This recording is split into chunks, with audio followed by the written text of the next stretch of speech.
Hey everybody, what's going on? It's S. Anthony Thomas. This is the S. Anthony Thomas Show. How's it going? This is episode number 137. Hello.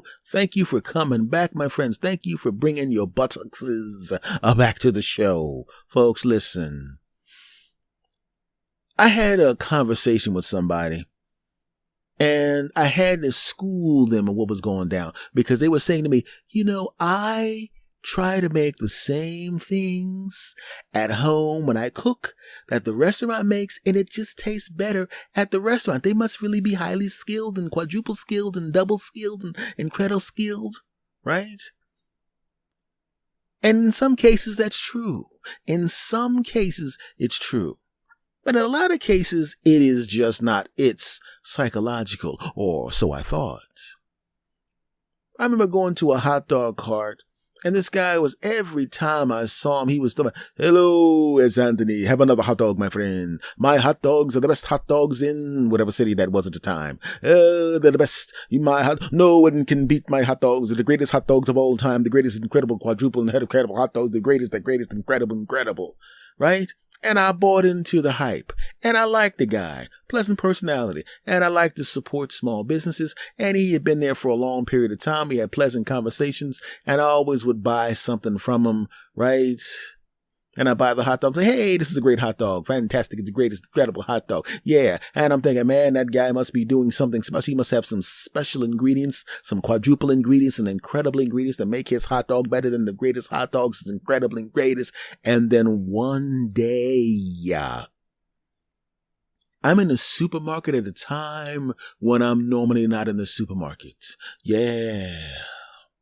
And what do I see? I see the guy talking about his special hot dogs and how double incredible, quadruple incredible they are, buying the same hot dogs that I buy for my house, and the same rolls, and the same condiments. He was literally making exactly the same hot dog that I was paying more for, that I was making at my home, which means they couldn't taste different because they were literally all the exact same products. So I realized I had psyched myself up into thinking that the hot dog that this guy made was some double incredible hot dog.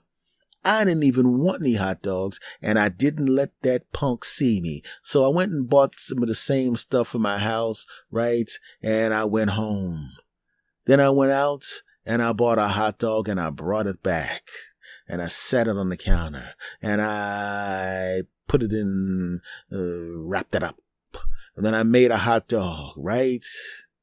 And then I put them inside of a container and I spun it around a whole bunch of times until I couldn't tell which one was which. Yeah, I went that far. I do that sometimes. Shut up, don't judge me, back to me. Right?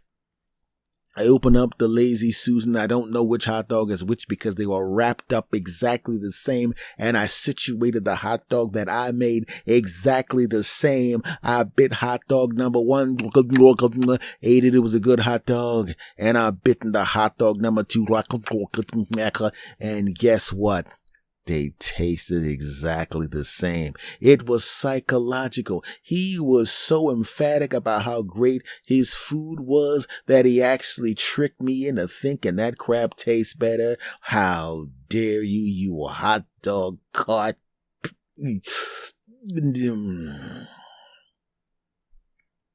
But I had to think about it, and I realized that as someone who's done comedy for a long period of time and who started doing it as a 17-year-old and who has worked in a bunch of bars and nightclubs and strip clubs and places like that, I do know some people who've been chefs and cooks. And I do know for a fact, my friends, that when they buy their products, the products they get at the restaurants are better products than the stuff you buy at the supermarket. I'm telling you it's the truth. You ever have a hoagie or a cheesesteak or a sandwich from a real sandwich shop? They're not buying a crap we get at the supermarket. Oh, no, they're not. I worked in a restaurant and I knew the guy who was a chef and a cook. And I said, hey, man, tell me the truth. You told me what ingredients were in the sandwich. I went home and made the same sandwich. And the best I could do was about 40% as good as your sandwich. And I did exactly what you told me to do. Tell the truth, sucker. It's not just the skill, but you did improve my skill level, legitimately. You have better products than we do, don't you? And he goes, of course not. Until the dishwashers left. And they walked out. And he walked up to the door. And he put a chair under the knob. And he dimmed the lights down. He turned around and he looked at me and goes, listen, the only reason I didn't finish you off just now for telling our secrets is because I like you. But yeah, we have a special place where we get all the stuff that actually tastes good. Why would we, the united people who work at restaurants and don't want to lose our customers by giving them our skill and our products federation, why would we give you any information? If we gave you all of our secrets and let you know about our secret products that we use that make all of our food taste better, would you come back? Of course you wouldn't. You wouldn't come back, right? You think it's a coincidence when you buy alcohol and you pour your own drinks at home, it doesn't taste as good as it does at the bar? No, it's not a coincidence, punk. Because they're part of the bartenders who want their dumb drunk customers to come back. And so we make sure our drinks taste better than the crap we sell them. So their drunk behinds have to come back and pay us $10 for a drink foundation. Yes, both of our unions like to have long names. I don't know why. Why would we want you to have stuff as good as the stuff we make? No, punk. We want you guys to come back and spend too much money. We gotta eat too. Yeah. And I said, you didn't have to lock the door and dim the lights. The reason that we're having this conversation is because I just walked up to you and said, I think you have better products, which means I pretty much figured it out already. I mean, come on. Everybody says, hey, they must have better stuff. Everybody says that? Yeah. Oh, I should probably open the door then. Yeah, you should. Right? Think about it. There's different grades on products.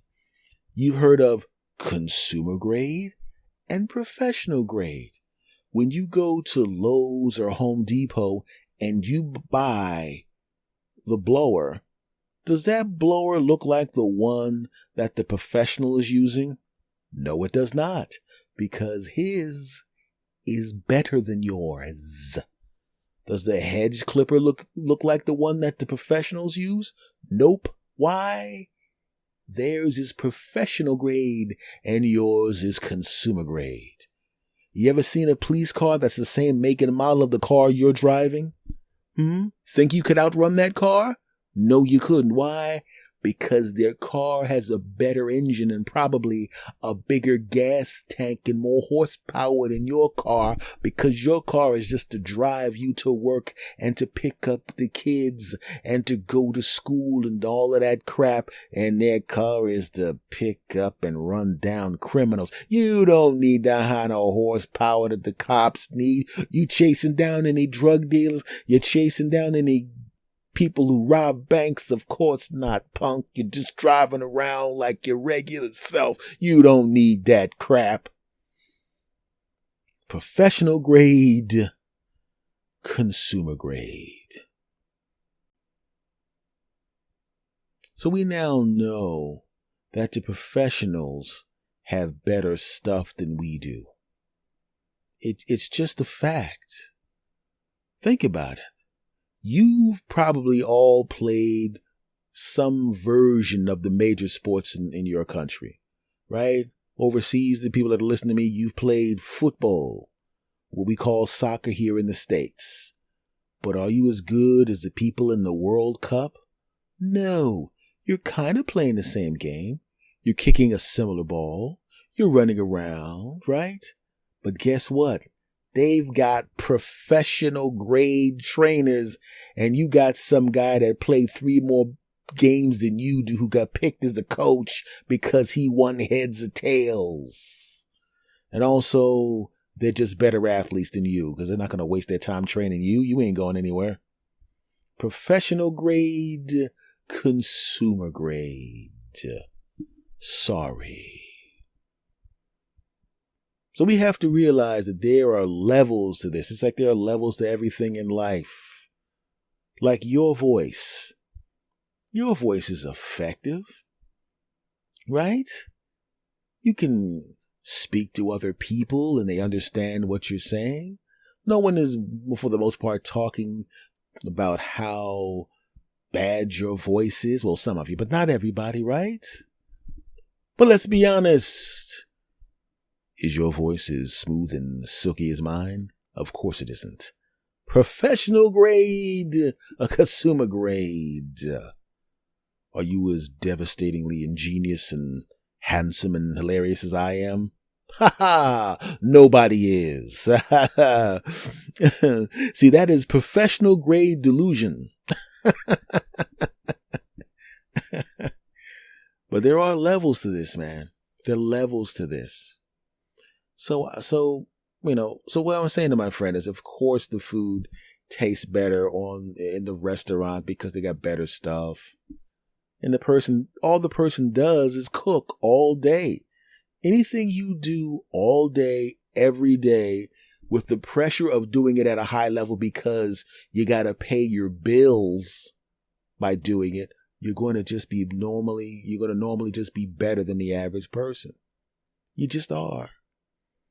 Think about something you do every day, and then imagine someone who doesn't do it at all or doesn't do it that often trying to do your job. Maybe you work in a sales office, and I've done sales. You know what it's like to have to cold call strangers in an office who do not want to talk to you, and you realize you've got to figure out a way to get a certain number of these people to buy the product or service that you're selling, because it's the difference between you eating and not eating, and you know it. Now, I was in the top 5 or 10 in the little office that I worked in back in the day. Also, in the big offices, I was in the top 5 or 10. Unfortunately, these cheap houses about to curse. They didn't pay that much, but I needed the job at the time. But I was in the top 5 or top 10 all the time. But there were these people that were like the 1, 2, and 3, and they literally just kind of traded places. And even though I was in the top 5 a lot of the time, the difference between 1, 2, and 3 and me was it was a vast difference. I was good. These 3 fools, they were so far ahead of everybody else in the office. They didn't even consider people competition. Even when I moved up to number 4, they didn't, literally, they're 1, 2, and 3, and I'm number 4. They didn't think of me as competition because the difference between me and them was huge. They were salespeople. They wanted to be salespeople. They literally loved doing sales. It was like a puzzle to them. This person's giving me all these objections as to why they don't want to buy this product, and I got to figure out how to get this person. They went a lot further than I did. I'd do 3 or 4 objections, and then I'd realize I ain't got time for this crap, because I know if I make enough phone calls, I'm going to get 3 or 4 sales every day. So I would make 150, 200, sometimes 300 phone calls or whatever. And these fools would make a fraction of the number of calls that I would make, because they just kept working on people. Very smooth, right? You could see across the room in their body language where they were kind of leaned in, right? You could tell when they were really intensely working on the person, and then you could watch their body language melt down to relax when they realized they figured out, when you figure out, I think I know what I need to do, or what I need to say to this person to get this sale, right? And a lot of times you see them lean back in the chair and get the smile on their face because they got the sale. And you'd also see them be real close to the sale and it fell through. And you'd watch them, get that look of defeat on their face. And then they go right on to the next phone call. That was the difference. They could take the crushing defeat, the rejection. They could take being on the phone with somebody for 24 minutes just to get a sale. And I knew I'm not doing that crap. I got stuff to do. I got other things to do. I was a young man, but I was starting to do comedy at the time. And I'm like, I want to do comedy. I ain't trying to sell this crap. I don't give a crap about this crap. This is the fact that I'm, my natural, that you do comedy. You know how to make people laugh. You know how to charm people. So people literally, even if they're not going to buy anything, will want to stay on the phone talking to you. And I'm like, I ain't doing a free show for this jackass who's not even going to buy whatever. I forgot what I was selling at the time. I ain't got time for that crap. And I'd get rid of their punk behinds. But these fools would sit there and work on these people. And I knew that it was not in me to be as good a salesperson as these people. I knew it. And I also knew there wasn't much difference in my salary, whether if I was number 5 or if I was number 10. Now, once you get out of the top 10, then your salary, you can see a salary difference. So there was no way I was getting out of the top 10, and I didn't. I was always in there. But I was like, man, if I'm number 6, 7, 8, or 9, I don't even really like this job. And just off of natural ability, I'm automatically going to be in the top 15. And if I put some work into it, I'm going to be in the top 10. And I put in good, steady work, I'll always be 4, 5, 6, 7, or 8. And my salary there's really no real difference in my salary. These people are so far ahead of me and they're so dedicated and put in so much work. I'll never catch them. So what the hell am I doing? Now keep in mind, this is a young version of myself. And I realized, just like that blower that I was talking about, the one you buy that you get for yourself for $79 to blow the 27 leaves off your car or from the front of your house. And the one that the person with that big gas tank on the back of it, right? He's blowing the leaves so hard. Sorry, man, I accidentally pushed your car into the intersection. Why'd you do that? Why'd you push my car? Oh, no, not me. This the blower I have. You got the professional grade blower, don't you? Yeah. That was the difference between me and them. There's levels to this, my friend. And there's levels to everything, whether it be food, products, and in my case, there was sales. There's levels to this. So, when you look at the things you want to do, if it's something you like to do, just make sure you do everything you can do to try to be professional grade. Because if you're doing something you don't want to do, you and I both know you're going to be at consumer grade and it's not going to work out for you. So listen, my friends. You have just listened to a professional grade podcast from a professional grade comedian with a professional grade voice. And right now I'm rubbing my own buttocks. And this thing is professional grade. This just got weird. All right, folks.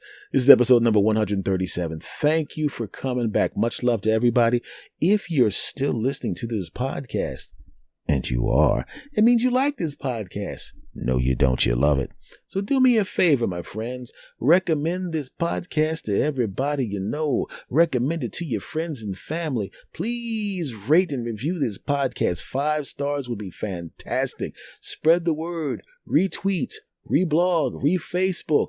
I don't know, if you got somebody in your car, strap them down and make them listen to this podcast and tell them if they don't pull out their phone with their untied hand and subscribe to this podcast, you're not letting them out of the car. That's going too far. Don't do that, but do tell people. Much love to you all. I will see you again next time. You cool people. See you.